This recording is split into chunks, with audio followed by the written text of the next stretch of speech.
interaction.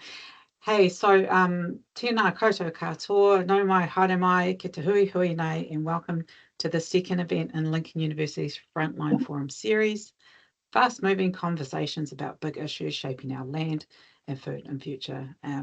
I am your MC today. My name is Professor Amanda Black. I'm based at Lincoln University's Department of Soil and Environmental Sciences, and I'm the Director of Bioprotection Aotearoa. And I'll be moderating today's discussion. At Lincoln University, we spend a great deal of time thinking about interconnected systems, how healthy soils, healthy ecosystems, healthy production systems, and healthy communities all contribute to the food we produce. Today's discussion is really about one of these threads that connects all of these systems together, and that is trust. New Zealand has built a global reputation for producing safe, high-quality food. That reputation is one of our greatest assets. It underpins consumer confidence, supports our export industries, and contributes significantly to the value of New Zealand brand. But trust is not automatic. It has to be continually earned, protected, and adapted as the world around us changes. We are operating in an increasingly complex environment. Climate change, increased movement of people and goods, emerging pests and diseases, changing consumer expectations, and rapid advances in technology are all creating new challenges for how we produce, protect, and demonstrate the integrity of our food. Recent events, including the global spread of avian influenza, have highlighted how risks can emerge and how important preparedness, early detection, collaboration, and clear communications are when responding to uncertainty. At the same time, consumers are asking more questions than ever before. Where does my food come from? How was it produced? Can I trust the systems behind it? And what makes New Zealand food worth paying a premium for?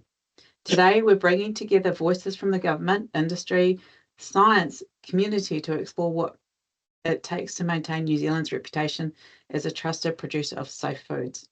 We'll look at the systems that protect our food and primary industries, the role of science and innovations, how decisions are made, when risks emerge, and the importance of provenance, transparency, and collaboration in maintaining confidence. There are no formal presentations today. It's just a structured conversation between our panelists exploring the challenges and opportunities ahead. So I'll just start with a couple of quick housekeeping points before I introduce our fantastic panelists, which we are grateful to have. We will be moving through a series of moderated questions, then we'll open it up for audience Q&A. Please use the Q&A function and we'll group questions thematically. Please don't use chat, use the Q&A functions. Right, let's get into it. Panel introductions. So before we start the discussions, I'll just quickly introduce our panelists. Their full bios are available online, but here's just a short snapshot of who's joining us today. We have Susie Robinson, Chief Executive, Kibosh Food Rescue and Co-Chair of Aotearoa Rescue Alliance, Food Rescue Alliance. Susie Robinson, Chief Executive, Kibosh Food Rescue and Co-Chair of the Aotearoa Food Rescue Alliance. She brings community perspective to the food systems, with a focus on rescuing good food, reducing food waste, and ensuring surplus food reaches people who can use it. Her work provides an important perspective on the connections between food production, food safety, food access, waste, and the communities that rely on our food system. Next, we have Melanie Mark-Shadbolt, founder and CEO of Te Tere Whakamātaki. Te Tere Whakamātaki is Aotearoa's first Māori-led biosecurity organisation. She brings a unique perspective on trust, science, policy, and the role of different knowledge systems in protecting Aotearoa's natural and productive systems. Her work explores how Mātauranga Māori communities and science can work together to address complex challenges. We have Vince Arbuckle, Ministry for Primary Industries. Vince brings a national perspective on the systems, standards, and regulatory frameworks that help ensure New Zealand's food remains safe, trusted, and internationally recognised. Through his work with the Ministry for Primary Industries, Vince provides insight into how science, regulation, industry collaboration, and risk management come together to identify and manage challenges, protect consumers, and maintain confidence in the integrity of New Zealand's food system. And last but not least, we have Kerry Mulqueen, Poultry Industry Association of New Zealand and Egg Producers Federation. Kerry is a veterinarian and technical expert working with New Zealand's poultry and egg sectors. He brings extensive expertise in poultry health, disease management, and emerging threats, including avian influenza. Kerry provides an industry perspective on maintaining health, production systems, preparing for disease risks, and protecting confidence in safe, trusted food production. There we are. There's our introduction for our fantastic panelists today. And I'm now going to kick off with our moderated discussion questions. And the first question is, Vince, you're up. I'd like to start actually with a broad question. So, kia ora, Vince. New Zealand has built an enviable reputation for producing safe, trusted food. What does that reputation depend on? And what are the key systems working behind the scenes to protect it? Sure, Amanda, and thank you for the opportunity to be here this morning. It's really great to join you and the other panelists. Great area to focus on trust, which really is, as you said, underpins the food safety system that we share with the world. New Zealand could never be the cheapest producer of food. You know, we are, most of our markets are a long way away from where we are. And we can never be the biggest, you know. So what we can do though is produce safe and highly nutritious food, and that's what we sell to the world. Underpinning that is a sort of a system that starts at the farm or at the fishery or at the grower, and it goes all the way to the end consumer. That system is, I guess, summarised in 4 or 5 areas. First of all, New Zealand does have a very rigorous regulatory system that underpins all forms of food production. So we have a whole range of legislation and regulations that underpin the production and regulate the production of that food. We have stringent independent verification, so firms they don't just follow those rules and no one looks. So depending on the risk-based nature of that business, there'll be independent verification as frequently as every 3 months through to maybe 12 to 18 months. So someone will go on site and independently verify that those systems are actually working. Thirdly, we do system checks. So we'll be doing testing of foods, we'll be doing system audits, we'll look at how the system is performing independently to verify that those controls are working. So we'll do a huge amount of testing of products. You know, you name it, from horticulture, dairy, red meat, aquatics. We'll be doing independent lab testing of all those products. And then lastly, what we do to build that trust is to provide government-to-government assurance. So almost all the food that leaves New Zealand, and also some of our plant products like logs, for instance, all go with a government certificate, which we produce to assure the importing government that those products are safe, that meet their market requirements, and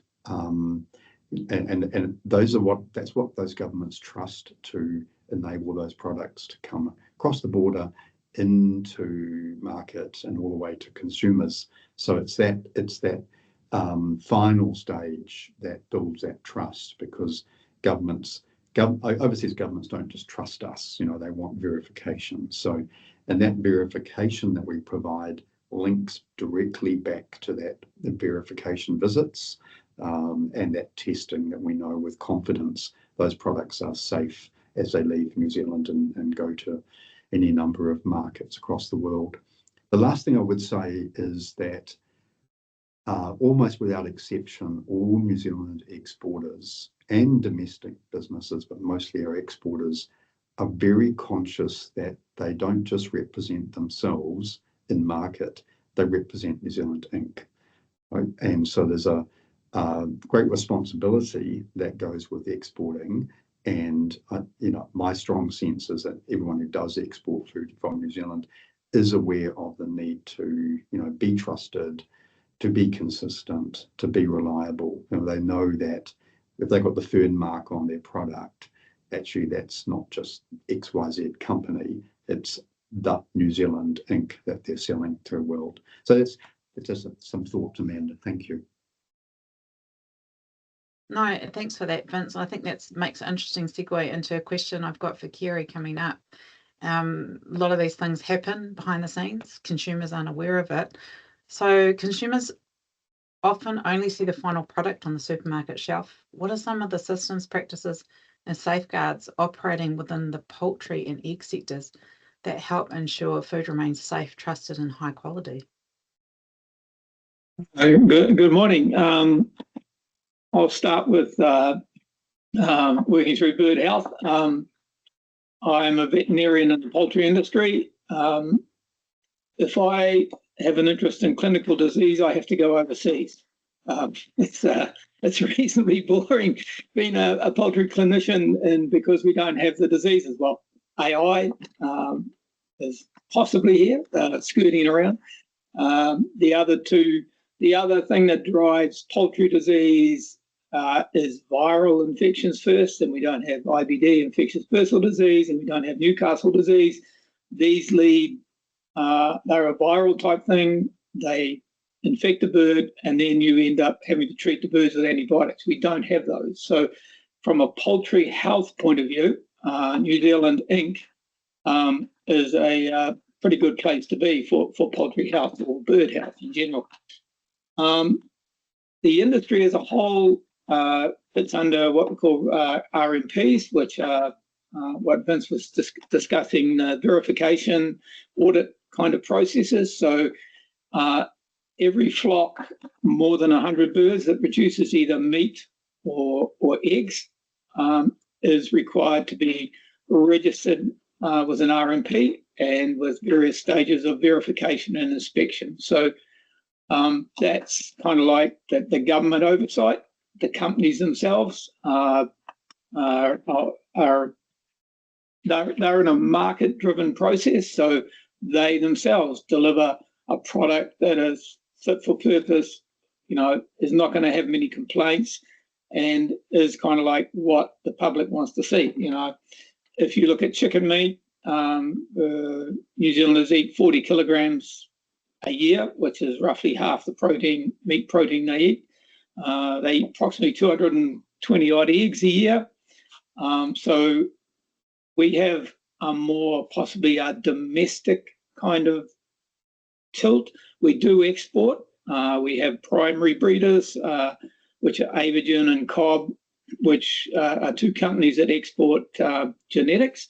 They can provide somewhere upwards of 10% of the world's demand for meat chickens at present.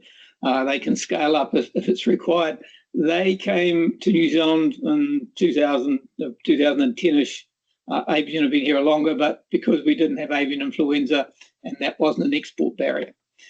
Exporting poultry meat and eggs is a more complex process. If I look at exporting into Asia, chickens grow well anywhere, but beef cows and dairy cows don't do particularly well in some of these countries. So there's a market pushback in that if Indonesia, say, opened up its market for chicken meat, then the world could flood Indonesia with chicken meat, and a whole kind of social village kind of infrastructure disappears. So chicken meat is harder to export. You can get some high value product in, whether it's free range or organic, or selling on New Zealand's reputation for low disease, but it's chicken export meat and eggs is a hard business. It's not.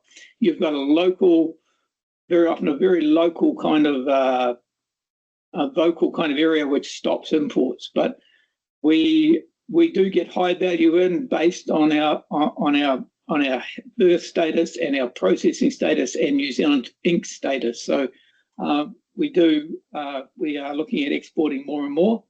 But as I say, we still rely on an RMP to say that we're processing properly, the bird health is properly, and we're still looking for that kind of government certification, a government export certificate, a government signature saying this is what it is, and that's what New Zealand Inc.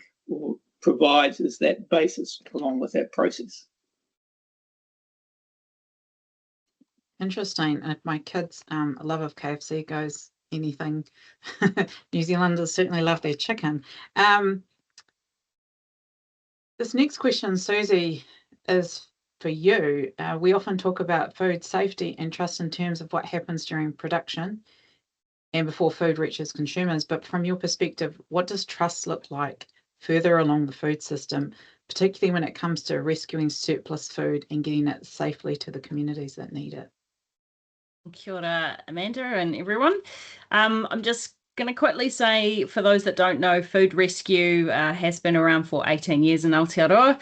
Kaibosh was the first dedicated food rescue in New Zealand, and we are sort of like a logistics company. We provide the link between the food industry and groups and whānau in the community who are facing food poverty or food insecurity.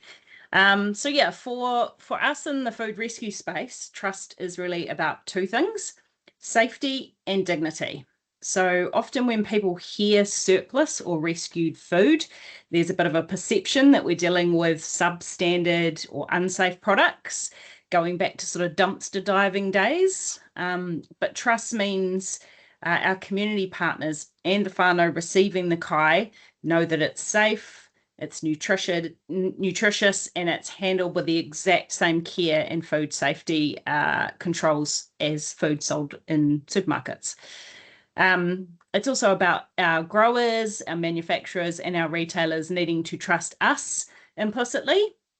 They're handing over their product, their brand reputation, and they need to know that Kaibosh and other food rescues within the Aotearoa Food Rescue Alliance, or AFRA for short, are following correct food safety protocols. So that's cold chain management, traceability, etc.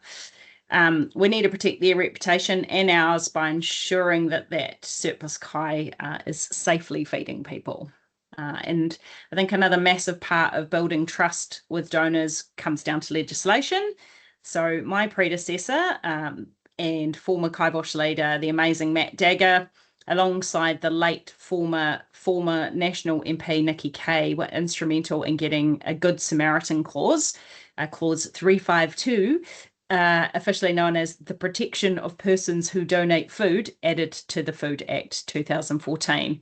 And that was designed to encourage food businesses to donate surplus food without fear of legal consequences, which was really addressing a common barrier to food rescue efforts and was really a tipping point in terms of food rescue and the amount of food that we deal with every year.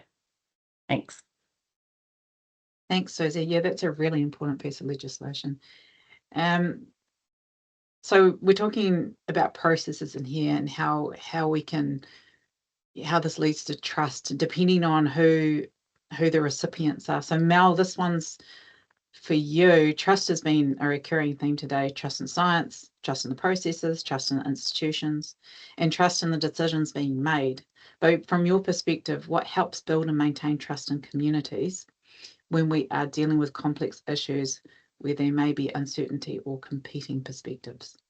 Well, kia ora, Amanda. Morena e te whānau. Thank you for the question and for having me here. But I guess I think uncertainty and competing perspectives are actually where trust matters the most. And I'd push back a little bit on the idea that competing perspectives necessarily mean somebody hasn't understood the science, because sometimes we assume that when they are anti a topic, then they just don't understand. And we often people understand evidence perfectly well. Whether they want to believe it or not is a different question. They just have different things at stake. And if we take a biosecurity response, as we've already talked about some of them today, a farmer or an industry group, for example, might be thinking about their livelihoods, about production, about whether control is actually workable on the ground. Whereas a conservationist like us in TTW, we might be thinking about the threatened species, and Māori communities, of course, are thinking about whakapapa and customary harvests and access to whenua and who has decision-making rights. And all of those are rational positions, and science is absolutely critical in all of them. But and they also tell us what the threat is, and they tell us all the information we need to know. But science cannot on its own tell us what we should value most when those interests collide. And sometimes I think we put that kind of veneer over what is actually a values governance decision versus what is a science decision. Trust improves our conversations, and when we're being honest, we can have conversations about difference. So I guess that uncertainty really is often seen as a negative, but it's important in the community space. And I just want to add to that another source at the moment, because I've always got to say something that's slightly contentious, don't I, Amanda? But another source of uncertainty at the moment is politics, and governments change, and ministers change, and priorities change, and fundings change, and and they change as often as politicians change their underwear, and communities remember that. And institutions often experience relationships through projects and through contracts and through funding. I'm telling you all how to suck eggs, aren't I? But communities experience those relationships across generations and across, lifetimes. And so when an agency, and if I think about my days in government agencies, says, trust us, this is what we're going to do, we're going to make it right in the end, a community is going to kind of go, yeah, but who are you in 3 years' time, or who are you in 18 months when you've had staff evolutions again? So I guess perhaps to your question, one of the most useful moments we're having right now as a science sector in particular, or as a food sector, is that we are also seeing change within our own system. So we're seeing institutions being restructured, funding disappearing. We're seeing evidence that kind of looked politically important yesterday becoming less fashionable today. And we're seeing that our own community, our own echo chambers of science are starting to feel what the system feels like for communities when it becomes really uncertain. So I think that this isn't a science versus community problem, and all of you know that. It's really a question about how do we create durable trust in institutions when none of us can guarantee political continuity. And I'll probably wrap up by saying that the Helen Clark Foundation social cohesion work that they released this year has been really sobering. And I'm sure all of you have seen parts of it. And it reminds us that only about 39% of our community, 39% of New Zealanders trust the government to do the right thing most of the time. And 38% of us feel like only 38% of us feel like we can have a real say in issues affecting us. It's shrinking, and it's shrinking quite drastically, and we should be concerned that very few of us trust the system that should matter the most. So again, it isn't necessarily a population that stopped caring about, this project we call Aotearoa New Zealand. Rather, it is a population that is increasingly uncertain about whether institutions hear them, treat them fairly, or give them kind of major, meaningful agency. And I think in the biosecurity space, in the food space, we have to remind ourselves that you cannot surge trust.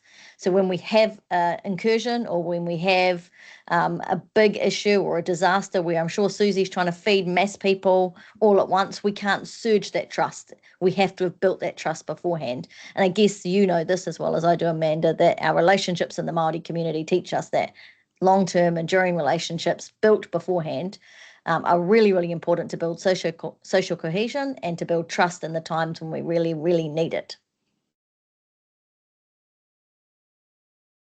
Kia ora, Mel. Thanks for that. I think we can't ignore the dynamics of politics in this, and it's such a fast pace. I don't think any one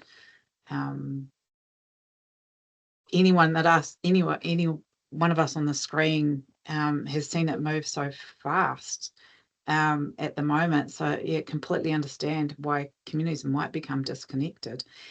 This next question is for you, Vince. The food system is becoming increasingly complex with changing consumer expectations, evolving technologies, global supply chains, and emerging risks. How are the challenges of ensuring food safety changing? And how do our systems need to adapt to maintain confidence? Thanks, Amanda. Great question. You're absolutely right. It's far from a static system, and I guess first of all I would say that it's an incredibly interconnected system now. So food, New Zealand imports more and more of its food. Almost all our exports are dependent on imported inputs or imported foods which are blended and then exported. So the webs of connection internationally are just incredibly complex. And when you get an interruption to the supply chain for any reason, you really see the impact of that. So during COVID, that was very obvious. And then recently, during the fuel crisis, the Middle East, we're seeing the impact on packaging, fertilizers, agrochemicals. So being at the far end of the world, we see the effects of supply chain disruption, most acutely. Consumers, their attitudes to food and expectations shift significantly from time to time. Things that are I guess top of mind for consumers at the moment is the cost of food. Why is it that in New Zealand that we have such abundance of food production and we export 95% of it? Why is our food so expensive? And that's a social license question that New Zealand needs to grapple with. The reality is that we operate in the global market, so the price of food in New Zealand is influenced by the price globally. Secondly, the way consumers eat and their views, have shifted enormously, even very recently. You think about those, the impact of weight loss drugs on consumer eating behaviour. So in the space of the last 24 months, the narrative's gone from plant-based, alternative proteins to natural, high-density proteins, largely in response to the size of the market now that's consuming weight loss drugs. So that's a huge change. People are more and more concerned about authenticity and consistency and reliability and traceability of their food. There was an interesting ABC Four Corners item you may have seen in Australia, which really brought into question was the product that was being sold in Australia, is it what it purports to be? And the risk of what you call food fraud. So consumers are more and more wanting assurances that the food that they're buying, because it is a trust-based system. So, so they see on the label it says made in New Zealand, it's got to be made in New Zealand. Or if it says doesn't have a particular allergen, that really it should not have that allergen, So I think one of the areas of the system is going to have to start to think about is dealing with these credence claims and authenticity and food fraud. In New Zealand, there's a fairly complicated arrangement between us and the Commerce Commission, but I think recent events, say for instance the New Zealand mussel issue that arose, you can see consumers really are looking for certainty about the claim that's made on a product, because how otherwise would they know? So if it says it's certain thing, how do they really know that it is that thing? So there's some of the sort of, I guess the last thing I would say about food and consumer interest is the line between traditional foods and medicine is blurring. So more functional foods, more dietary, so I think the blend, but that nexus between, food as nutrition, but also as health, having a health claim, that line is getting blurred. And so you get these two regulatory systems starting to butt up against each other, the medicines regulatory system and the food regulatory system, as more and more consumers are thinking about food as a way of gaining nutrition, but also certain health benefits. So there are some thoughts, Amanda. Thank you. Yeah, fascinating. Just the shift in, what people are wanting to buy, and you watch the trends go from dietary to lifestyle and the incorporation of traditional natural foods, but wanting that edge to give that performance enhancement or whatever it is that they need in their lifestyle. So it's kind of a slightly different question for Kerry here. Kerry, avian influenza has highlighted the potential impacts emerging diseases can have on animal industries and public confidence? What lessons should New Zealand be taking from international experiences, and how does industry prepare for risks that may be uncertain but potentially significant?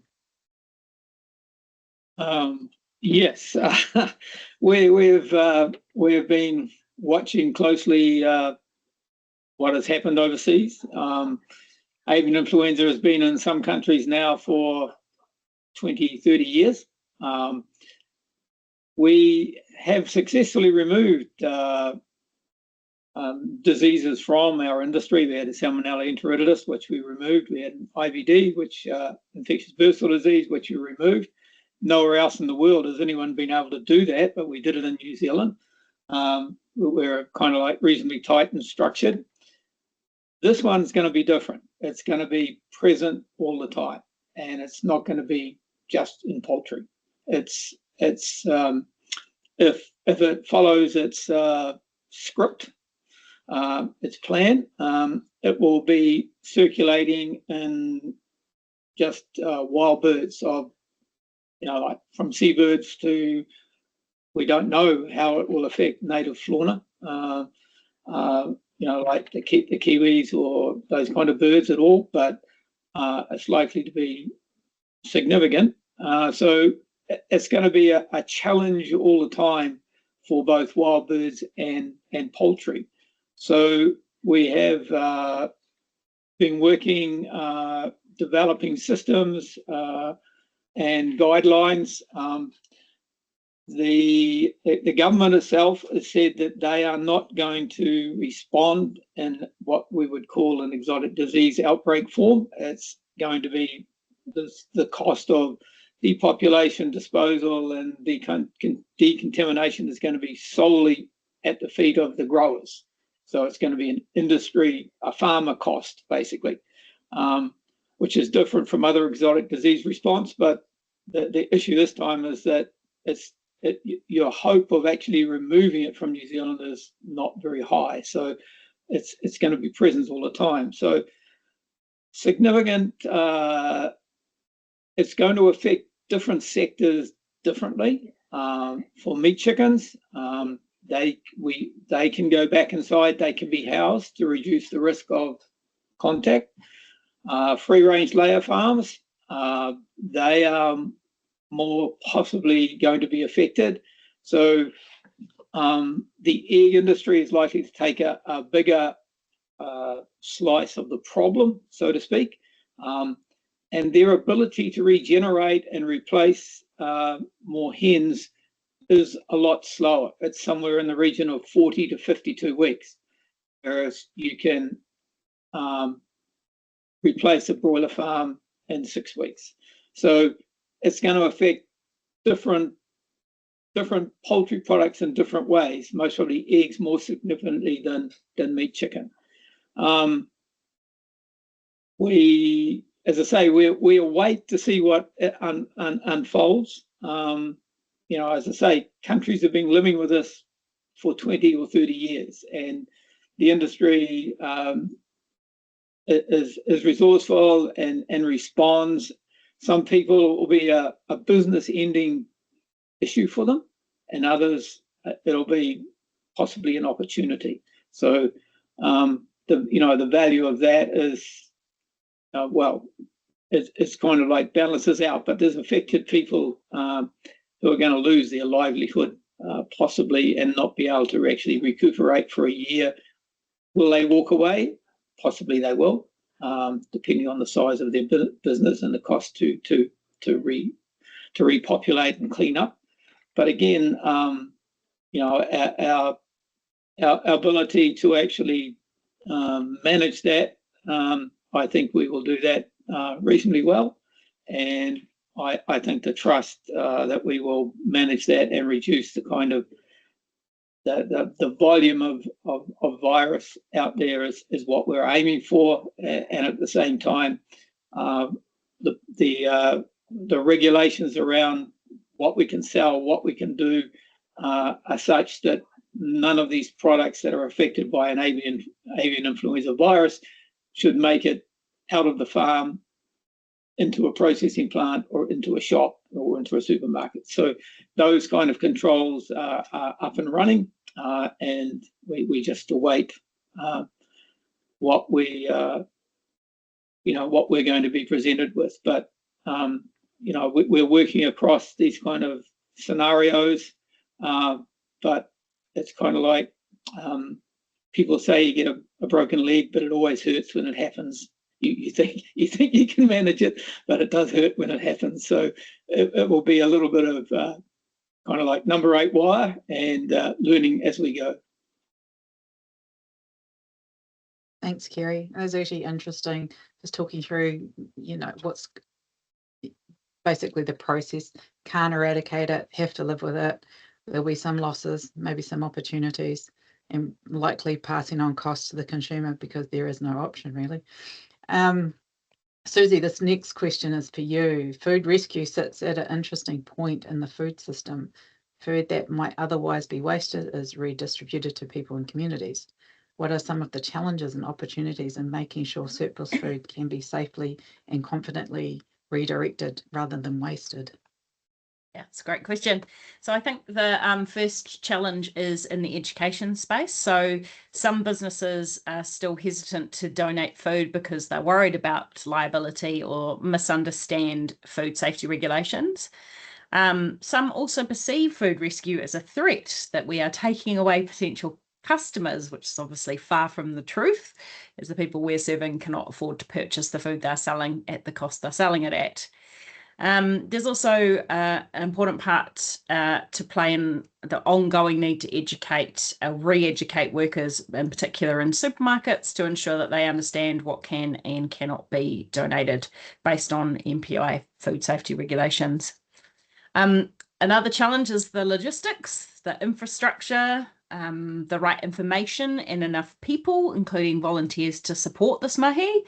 As Melanie said, we need a relationship with government that means we are seen as a non-negotiable part of the food system infrastructure in Aotearoa, and that means providing us with sustainable funding, not just during those crunch times like COVID or floods, or when the community desperately needs access to food.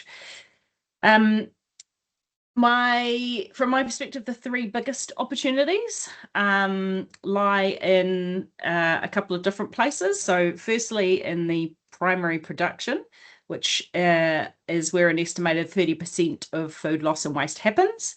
So at Kaibosh, we've started a program called Second Harvest, which is where we work with growers in Kapiti and Horowhenua to collect surplus fresh produce. And last year, this made up 12% of the food we redistributed to our community, which was 900,000 kgs. So potatoes, onions, cabbages, pumpkins, pears, apples, nashis. And this is a massive area of growth for us, and we are dedicating time and resource to it.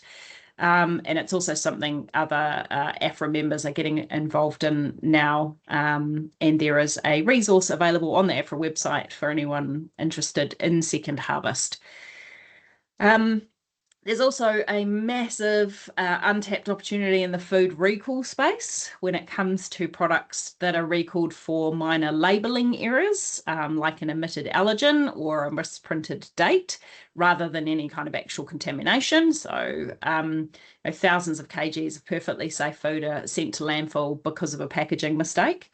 We're starting to see some real innovation there. So the New Zealand Food Network, who operate a bit like, I call them a food rescue on steroids, they're the national bulk level, and they're actively working on this with MPI. So to manage that legally and safely, NZFN has secured the correct food safety certification, which would give them the approval to intercept those products and safely relabel or oversticker them. And it's a brilliant example, I think, of how regulators, industry, and the food rescue sector can collaborate. And it means that the end users have access to more food, and it saves businesses the cost of disposal. So a great example of something that can be done there. A third opportunity lies in the protein space. So high quality protein is absolutely vital for nutrition, but it's also usually the most expensive item in the grocery trolley, making it a hard thing for a lot of families facing food insecurity to afford. So there are already some incredible innovative models solving food waste and food insecurity in that protein space, including Legacy's Kai Ika, who rescues fish frames and fish heads that would otherwise be wasted and redistributes them through places like us in Marae, and gets those out to communities who love that bit of the fish and who talk about it being the best part of the fish. And then you've got the Wild Game Recovery Trust, which operates nationally, donating wild game. Interestingly, at the moment, donated game falls into a little bit of grey area because it isn't for trade. So it's admitted from Animal Products Act, meaning there's no legal requirement for hunters to use a registered butchery, even though many providers choose to, like Hunters for Hope in Canterbury, before donating it to a food rescue. Once again, to bridge that gap, Wild Game Recovery Trust, Game Animal Council, DOC, and Salvation Army and AFRA in the past are collaborating to help hunters and community groups meet food safety expectations, even though it's not legally required. So I think the real opportunity there is an investment and expansion, scaling those initiatives into more regions so more food rescues can redistribute surplus protein to whānau across Aotearoa. Thanks, Susie. Really great. We have no shortage of protein running around in our forests that don't need to be there. So whānau, get out, get hunting, donate. Mel, this next question's for you. Your work sits at the intersection of science, policy, communities, and mātauranga Māori. What can we learn from bringing different knowledge systems together when protecting Aotearoa's food future? Yeah, another great question, Amanda. And I had been thinking about this one and thinking about how I might talk about the Hawa Whiria model with the braided rivers approach. We all, like lots of us know that the late Professor Angus MacFarlane developed that. And it's, it's a really useful approach because we think about how we're good at holding knowledge together, braiding it versus versus the other analogies that we have, which are assimilating it or blending it and the like. So braiding's a much nicer approach to how our knowledge systems can work together, acknowledging that at times, like the braided river, those knowledge systems can come together and exchange ideas and exchange material, and then they can separate and go further downstream and maybe reconnect later. And I was going to talk about that in large part because it's a really good analogy for thinking about how the knowledge systems can leverage off of each other, how they often have the same desired destiny, but they're just asking different things on the way, or tattooing into different places and thinking about the same issue from a different perspective. And I think that matters when you're talking about food in particular. And we think about it in our space when we're thinking about preserving seeds. So, science may be looking at seeds as genetic diversity and traits for disease resistance and climate tolerance and te mea. And from a Māori perspective, we're thinking about all of those biological relationships, but also about whakapapa place history and the like. At the end of the day, we're all thinking about how we can't afford to lose biological diversity. So the channels may separate and we may ask different questions, like who has authority over the seed versus what does the seed need genetically. And I was going to talk all about that. And I'm sure all of you understand, everyone who's listening understands that. But can I just diverge a wee bit, Amanda, like I do, and just kind of say two quick things to the other responses. One is what's really important about this question, though, about how our systems can work together is, if I go back to the political space, is that in the Māori space, we have the luxury of being able to push back on Crown decisions and push back on government agencies in ways that often scientists can't. And I used to say this when I worked for government, that iwi chairs, technicians had the luxury of being able to push on government when you as a public servant couldn't do that. And so often you wouldn't be feeding them information. I'm not going to say that, I'll get in trouble, but you're trying to encourage them gently to ask, really robust questions of ministers, to really push the line. And Fed farmers are really great at that. And so are our not-for-profits, our environmental not-for-profits. It just kind of nudging the government a wee bit to think about issues from either a Māori point of view, so a different knowledge systems view, or a community's point of view, or an interest group's point of view. And all of that's really, really important, especially when we think about incursions like bird flu. Because bird flu is going to take the One Health approach that our governments and our international communities laud as this, this innovative way of pulling people and food systems and, you know, our environment together and our primary health together, which we as Indigenous people was just saying is normal. That's just the way we operate every day. And what we like to call the one cuz approach, because we're all just one cuz away from another issue or another topic. But I wanted to raise that because what I find really interesting, frustrating, exciting is that in New Zealand, we have the luxury of being able to work really closely with each other. We are 1 degree of separation. We know everyone. We can pick up a phone. And I think that that closeness is our strength, it's our superpower. And we need to lean on the fact that in Aotearoa, we can genuinely do things differently. We can not only think about how we do good science, we protect our system, our ecosystems, we do great biological work, but we can also work with communities and we can bring Indigenous knowledge to the table. That's our superpower. And that's, to me, what mature partnership in a knowledge space looks like. And we can export that to the world, but we can't export it to the world if we're still having responses that exclude Māori. And when we run a bird flu response that focuses on, and I'm not bagging the poultry industry at all because I feel for them in this incursion, I feel like they're getting ripped off by comparison to if this was a cow disease. But we have definitely done this in a back-ass way where we have excluded communities from the outset, and we are so focused on a handful of birds that we can protect that we're forgetting that as New Zealanders, we identify as birds, so we call ourselves Kiwi, and we are potentially going to have one of the largest loss of species that we have seen ever. I'm going to ignore the moa stuff because I've got a different view on that. We're going to see this huge loss of taonga species in our native estate, in our natural estate, and it's going to impact not only our tourism and all of our those industries, but it's going to impact us as people and as a community, and it's going to have not only social, cultural, economic impacts, it's going to have spiritual and emotional impacts. So I think that what Māori knowledge brings to the table, it's a long-winded way of saying what I think our knowledge brings to the table and where we can intersect better is how we have those more holistic conversations about what this impacts, how it impacts more than just our primary industries and more than just conservation, but us as humans. And I mean more than just health people, I mean mental health as well, not just physical health, how this impacts us and as a people and how this impacts us as a country and how it impacts us in terms of what we bring to the global stage. That was a really bad way of answering your question, but I just had to kind of have a dig at HPAI. Thanks, Mel. Yeah, I think the 2 degrees of separation or the 1 degree of separation New Zealand has its benefits and it certainly has its detractions as well. You get sick of each other being at the end of the earth. But important distinction there between the response, say Mycoplasma bovis versus H5N1, but also very different circumstances.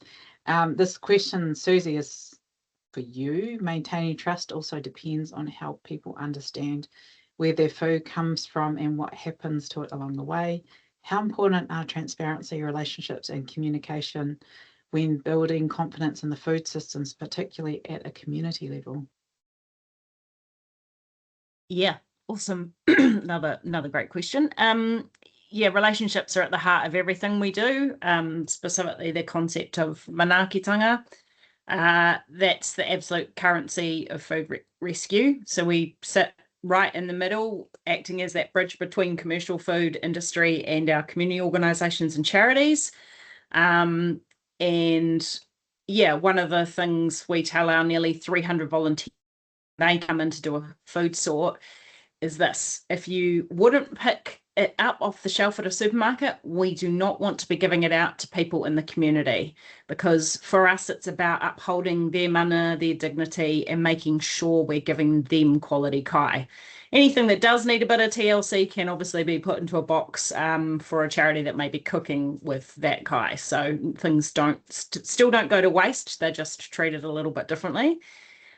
So yeah, for us, we have daily interaction with our community partners. We want them to feel valued and respected, understand that the food we're giving them is safe and of high quality, and that the partnership that we have with them it's mutually important. So without them, we can't get the food to where it needs to go, and without us, they don't have access to this food. So yeah, that's crucial. But once again, we need those relationships to be in place before the worst case scenario happens, so we can call people and call on people when we need to. I guess what's really tough for us is that sometimes we simply just don't have enough food to give out to meet the demand out there. And dealing with rescued food means we never know exactly what we're going to get on any given day or how much. And that's why unlocking those new opportunities, connecting with the primary producers, securing protein sources, and safely utilising recalled food will play such an important part in the future of food rescue. And I just also want to, I want to talk just quickly. So there's a group that meets bi-monthly, I believe. I can't think if it's either monthly or bi-monthly.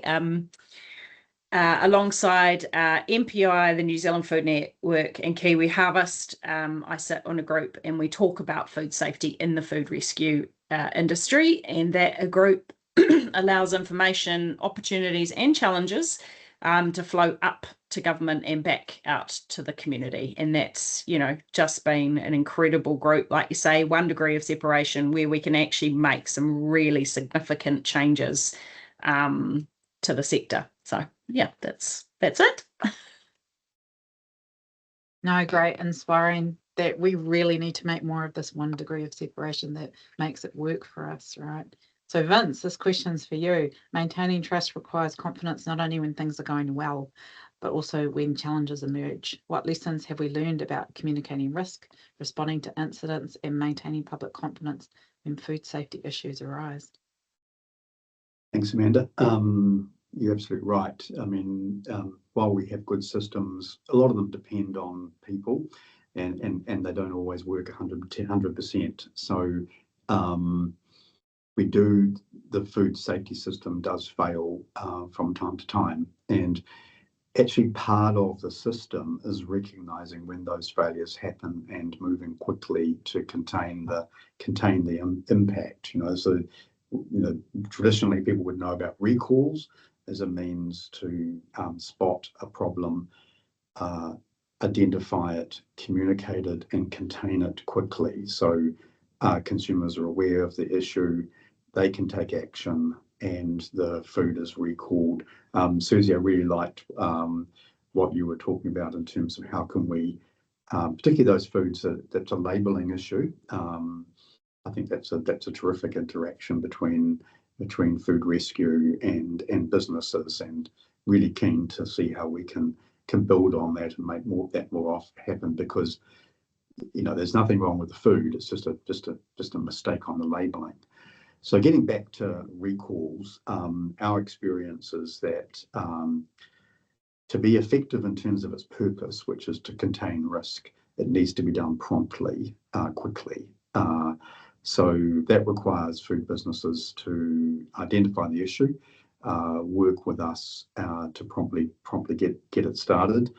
We do put a lot of effort into communicating those recalls, and we will proactively go to the media, promote the recall. You probably see any 1 month, you probably see as a consumer us doing that. We actually have a dedicated alert system. So consumers in 2 groups can subscribe to a notification. So we've got 2 notification groups, one general, which 25,000-30,000 people subscribe to that, and they get an alert when there's a recall. But there's a particular subset, so it's an allergen recall system. So if you or a member of your whānau had an allergen issue, you can subscribe to that. And we have, I think, sort of 12,000 people subscribing to that. And they get an early alert if there's a labelling issue or an allergen issue. So we try and use all the tools we can to communicate to consumers directly or through the media or through social media, and to get the messages out. There are there's sometimes some tricky things which we grapple with, and we're continuously learning how to communicate better. A good couple of examples would be, you might remember when the Moa Point had its issues in Wellington, and so at one point the mayor's out there swimming and telling everyone it's all good, but at the same time the Ministry of Health was advising against recreational gathering. So how do we communicate that to the public? So the way we tried to do that was to go to explain what a filter feeder is, how it receives and condenses down contaminants, that is different from taking a dip in the water. These things will filter, I don't know, 50, 60 litres an hour or something, so they condense it down. So the challenge is, how do you communicate when other voices are telling it's all safe and good to go? So that's an example of it gets complicated. Another one is about cultural issues. So this was in respect to Maori and Pacifica and Asian communities. So frequently we experience in New Zealand issues to do with algal blooms, and that affects the quality of seafood gathering. And at the most extreme end, you can have a paralytic seafood, paralytic poisoning as a result. Communicating that is an area we're sort of having to work more and more about. How do we engage communities and correctly communicate in a manner that makes sense, that is culturally appropriate, and how do we overcome okay, I went and gathered and I wasn't sick, so it must all be okay. So how do you communicate that, and also how do you communicate the fact that even cooking doesn't remove some of these toxins? So it's not like a bacteria. So it's actually the wisest thing is not to consume over that period. So we've had really good cooperation with iwi, with radio stations, with local communities to raise their understanding of that when these alerts do come out. Especially at that paralytic end, it is actually pretty serious. This is not a minor matter. This is life-threatening. So how do you communicate that in a proper fashion? So just a few thoughts from me, Amanda. Communication is key, and it's such a learning experience, right? We're always learning when we're communicating. We do get it wrong, but we try and learn from it and make it better the next time. So I have one more question in the sort of scripted questions here. This one's for Kerry. New Zealand food often commands a premium because of our reputation for quality, safety and provenance. How important is maintaining trust to the future of competitiveness of our food industries? Well, I think it's paramount, but I think it starts with with the things that we harvest for the poultry industry.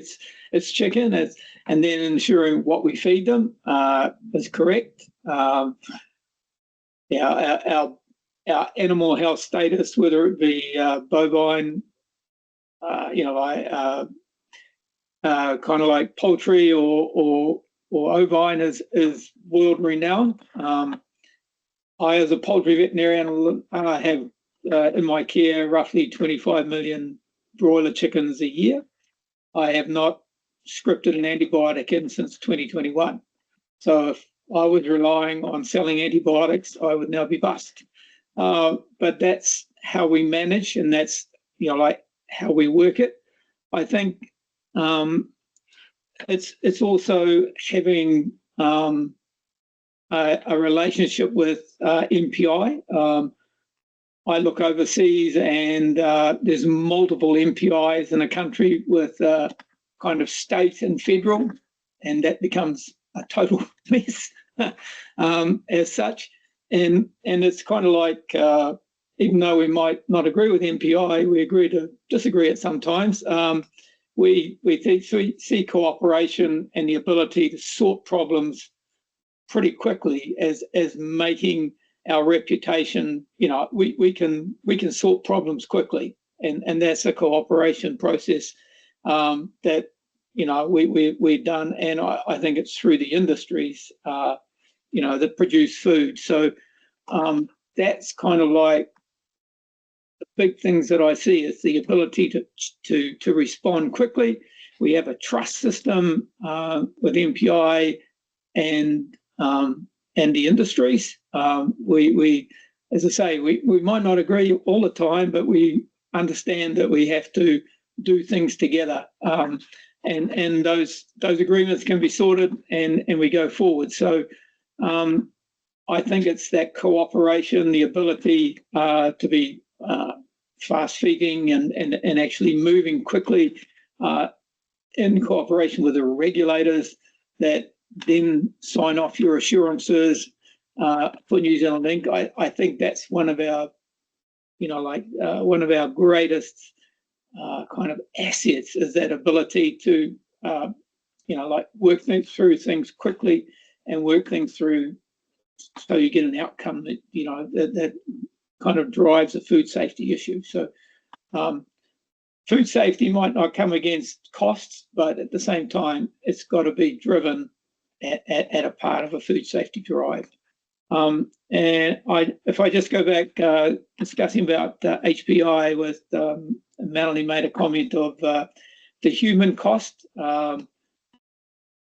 Some of the poultry farmers that have been affected have walked away. Some of the workers have never come back to poultry. That human cost is something that we're aware of, both through, like the experience from overseas and the experience in New Zealand, that it has a human cost to these kind of things as well. But it's just an acknowledgement that it's the human cost. If it goes widespread, it's likely to be more wider than just the people who work with chickens, so to speak. Thanks. Thanks, Kerry. I've been told that we're slightly running over time, so I just have an open closing question for you all, and if you could give your answer in just really succinct, like one sentence, if you can. We've talked a lot today about risks and challenges. So I want to really end this discussion on a more optimistic note. What gives each of you the confidence that New Zealand can continue to earn its reputation as one of the world's most trusted food producers? I think I'll start with you, Vince. Thanks, Amanda. I'll try and be quick. I think using more technology, the ability to use QR codes as a means of communicating on food, a whole wealth of extra information, has that potential to build trust. So for consumers in any part of the world to be able to look at a QR code and see all the way back to a farm or grower or a harvester, that's possible now, and we need to grasp that, I think. Mel? Yeah, I mean, not my area of expertise, so I'm going to lean on Vince's answer, but I'm going to go back to the fact that we're a village, and sometimes a slightly dysfunctional village where we don't like each other, but nonetheless we are a village, which does mean that we not only have all those things, extraordinary science and deep mātauranga and capable producers and strong communities, but we also have connection to each other, and that's marketable in terms of providence. By being able to have someone turn up on our shores and say, I want to go see where this food was made, and most people being able to kind of point where it is and to tell you a wee bit about that area is actually quite marketable. So I think it's our smallness and our ability to connect to each other and build relationships that's gonna be our our reputational world leading edge. Kerry?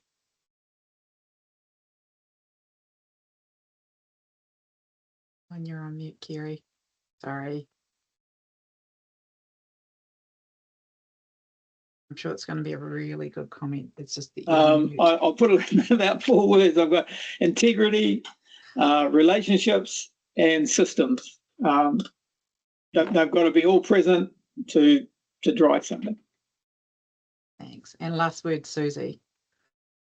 Oh, pressure. I think what we don't want to see is that our global reputation as a premium food producer is undermined by the reality that 1 in 4 children live in food poverty, and we are lagging behind the rest of the developed world in sending food waste to landfill. So I think what brings me hope, though, is legislation that is currently sitting in a private members bill, things like this, like Kahurangi Carter's proposed food waste bill, that's a crucial opportunity to mandate a zero waste circular food system that feeds people first. And that in turn, I think, will lead to, once again, protecting that image of New Zealand that is out there in the global world, and making sure that we are being truthful about that. Fantastic. Hey, so we're going to stop the moderated questions there and open it up for audience Q&A. Please pop them in the Q&A function rather than the chat, and we'll group them and bring them to the panel. Let's have a look. What have we got here? Okay. Got a question from Andrea Grant. I think I am hearing that the media that our native birds are exposed to H5N1, yet the message is coming out that industry will be okay. This is an interesting issue, perhaps for failing to understand what people care about in the setting. Priority is given to food production, which is okay, but it misses the nexus of issues that are connected to this. What are the limitations for government taking a more proactive approach to the engagement on the impacts of bird flu? Perhaps Vince, maybe. I could put a comment, and it's dollars. It's dollars, basically. Yeah. Once it becomes endemic, then it's present. So you've only got your biosecurity or your ability to keep it out of your flocks or your home birds or your zoos or your Mount Bruce's, that kind of stuff. That's all you've got. Vaccines at present, not quite there yet, I don't think, but they may be coming as the world. 5 years ago, no one would vaccinate for AI. Now it's trickling in, so it may be a protective mechanism coming. Yeah. We have I'm not sure, it's not really a question. Well, it is a question, but it's from a PhD student at Lincoln University, wants to connect with commercial egg producing farms in Canterbury that may be open to participating. Perhaps, Kerry, I might put that one to you. Obviously, yes, we are in contact with Miriam, and we're great. Yep. Felt like I was networking, joining there.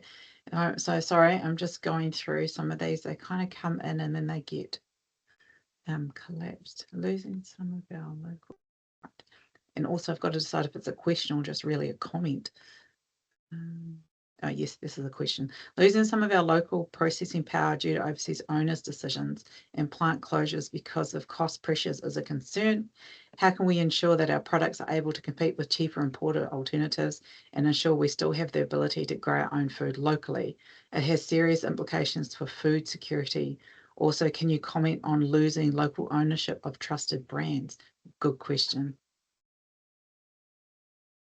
I'm just going to throw it out there. I don't know who wants to pick that one up.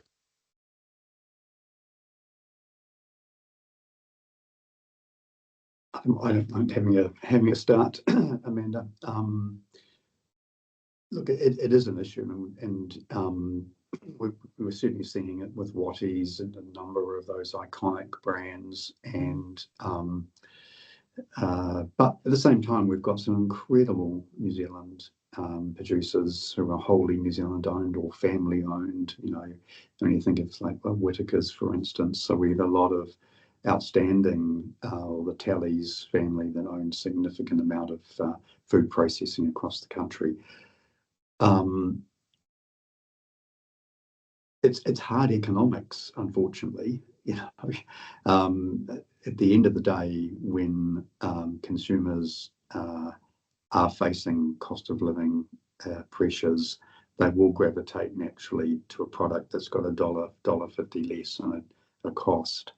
And that does mean that some of these New Zealand-based manufacturers are being squeezed out because of scale, that they can't compete with the scale of, say, an offshore producer that can be grown, processed, imported, and landed into New Zealand cheaper than a New Zealand product can be made.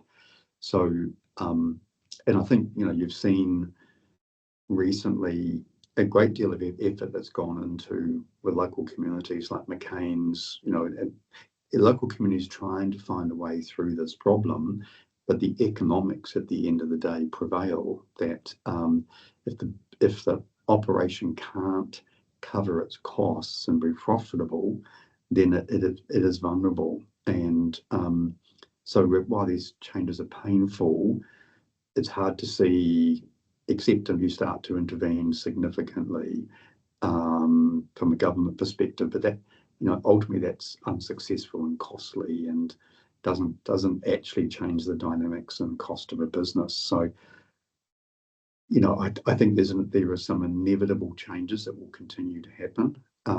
Regrettably, that means that high cost processing, where it's only for domestic consumption, is becoming more difficult. Oops, Susie, want to add to that? Yes, please. I think this, you've just alluded to it, Vince, is that, dare I say it, there's been a focus on our export market. There's been very little focus on our domestic market. And talking to a lot of our local farmers, they are not the ones, who are, making mad bank, you might say. Some of them are struggling, and the systems that are used to purchase things like leafy greens in New Zealand, or the systems are a little bit broken, and we need some new and innovative thinking to focus on local produce and getting local produce to local people, and we've just started to move into this area with something called the Kaiora Collective, which is going to enable local producers to set the price of their the food that they've produced, and get that to through a new market. I think we need a bit of innovation, and we need a lot more focus on our domestic food market, to ensure that we can actually support our domestic producers. That's my opinion. No, I mean that there's two threads really to food production. There's export for GDP, and there's domestic, feeding ourselves. So that's food security and economic security. So they're quite different contexts and require different solutions. And you're right about innovation. I personally would like to see some innovation in regional food production for domestic markets. I'll just keep going. Otherwise, I could talk to this. Keep going with the questions here. Given the importance of trust, is there a desire within government to improve the system to prevent another New Zealand mussel issue? For example, require pre-market verification of credence claims or public notification when businesses are under investigation for claim breaches? Thanks. Sounds like it's a Vince question. Yeah, I'll pick that up. I think I did try and allude to this as sort of a consumer trend that I think we do need to think more and more about. Some countries who've been through worse than we have, like you think about the UK with horse meat, they had a huge crisis there. So their response at the end of the day was to establish a food fraud entity that dealt with complaints, because if it goes to a sort of consumer commerce, it goes up there against a whole lot of other things. So I think the New Zealand mussel issue has highlighted the somewhat fragmented nature of our consumer legislation, and it also highlights how much people care about the integrity of the branding. And I think it has seen some lessons. So I don't have an immediate answer to it, but I think there is a question that needs to be considered in the conversation had about is the current system quite fit for purpose for protecting consumers in relation to food?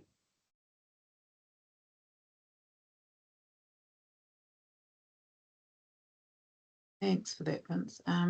This is a question for Susie. Susie discussed trust from a customer point of view, but are there also unique trust issues to negotiate with suppliers? Yeah, I was just trying to clarify if it wasn't in the food rescue space. So unique trust. Yeah, I think I sort of alluded to it in that there is some education needed still with people about that Good Samaritan clause in the Food Safety Act. Yeah, that would be one of the key things.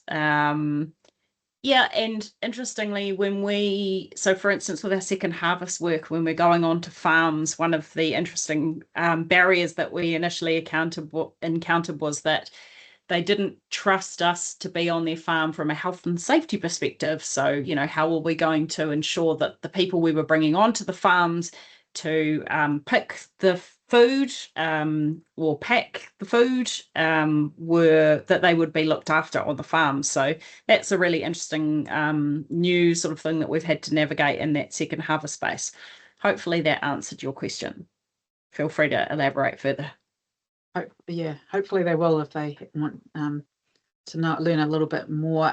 So I think something's migrated over from the chat. Is Canterbury's intensive irrigated dairying sustainable given the vast loss of natural capital that has occurred as a direct result, i.e. the clean green narrative? Who wants to have a go at that? Maybe Kerry or Vince. I certainly could, but I'm emceeing. Well, I presume it's mentioning dairy, but that's been a problem that's presumably been ongoing with the nitrate levels. Just a point of note, we as an industry require we require grains to actually grow our chickens. I was at a farm meeting last week, and I think 10 crop farms are going to dairy. So basically, because it's more profitable. So that's a regional council kind of control, really. I can't comment any more on that, but there's going to be more cows in Canterbury, I think. Mel, you've got your hand up. Yeah, I'm going to encourage you to step into the conversation, Amanda, and just, ditch the MC hat and have a say, because it'll be, interesting to hear your point of view. But I will start that by saying, I want to bring the last three conversations a wee bit back to a political space. We had, during COVID, and I know you and I have kind of tentatively discussed this, Amanda, during COVID, we did the right thing and we invested to keep businesses alive and we invested to give people jobs. There were people, we all know people who wouldn't have survived without the government's top-ups. Whatever you think about the government of the day, whether you voted for them or not, they did what they thought was right, and they kept our country moving, and they kept our economy going in a time where there was so much uncertainty. There were many missed opportunities, and we can lament on those, and we can say, what if? But one of those that I quite often reflect on and wonder if we're doing enough thinking about is whether we should have invested more in manufacturing at the time. And I say that because I got dragged into one of the most random meetings I ever went to was with the Productivity Commission before they were shut down and turned into something else.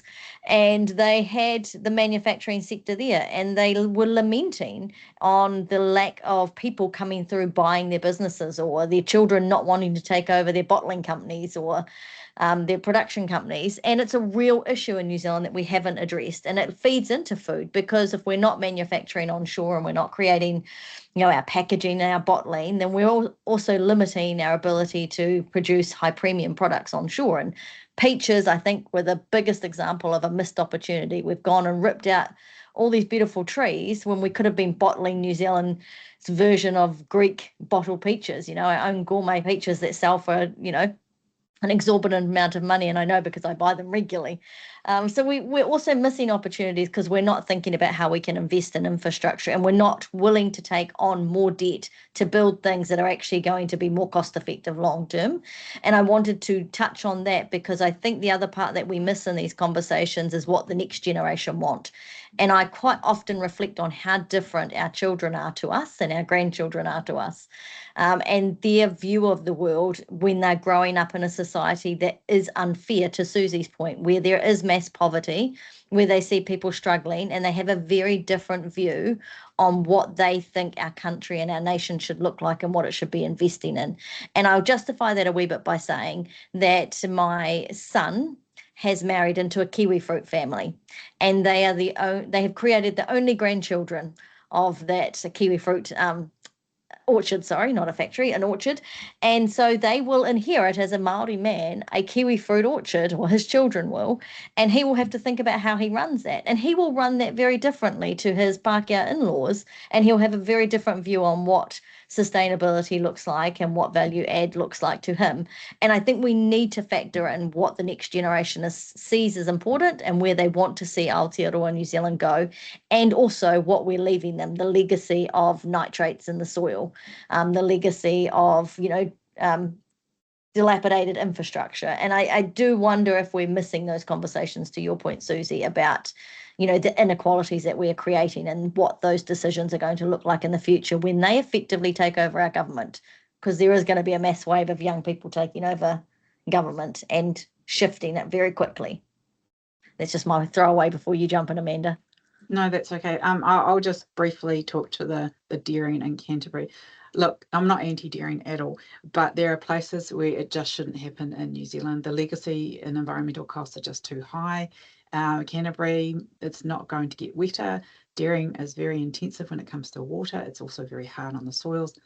We have soils not best suited for dairying to grow pasture, but we have soils that are much better for cropping. And so that does come down to a policy and regional discussion, and how they conduct that, I'm not entirely sure. But the problem is, once you start dairying, the infrastructure setup is just so high, you can't really reverse that, and you are indebted to banks and the price of land, which drives everything. So I would prefer Canterbury goes back to what it's really good at, and that is growing grain and crops and seeds. Anyhow, I don't get a say in that, but that's me from a researcher's point of view who works in soils. I'll go back to the questions here. I think I've got probably a couple of minutes before I have to wrap this up. So a question here: how are supermarkets able to make such a large amount of profit when local producers cannot continue to make food because of costs? Are there supermarkets paying enough wholesale to local manufacturers and growers? Would anyone know what the percentage of New Zealand food is sold in our supermarkets?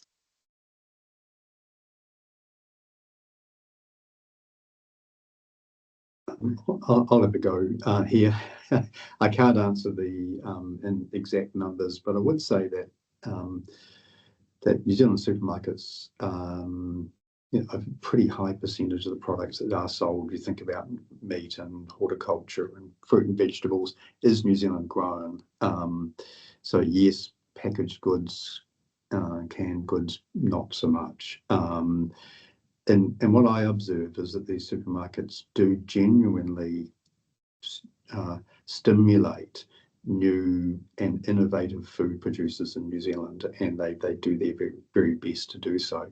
I mean, they have been demonised a bit and criticised for all sorts of reasons, but they do distribute a huge amount of New Zealand-based product.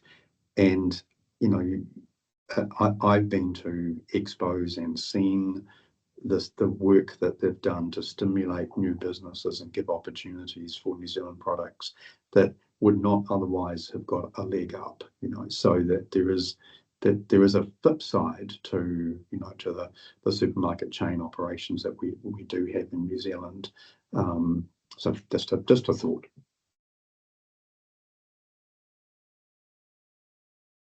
Thanks. I think we've just got one last question. I'll just wrap this up here.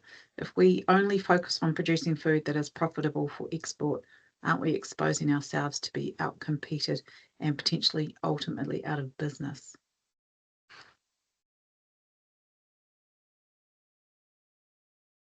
Well, yes. Susie, now would you want to have a go at that I one? was going to say, oh, yes, that's true. Yeah. I mean, we're in a capitalist society, aren't we? So there's always going to be a focus on profit.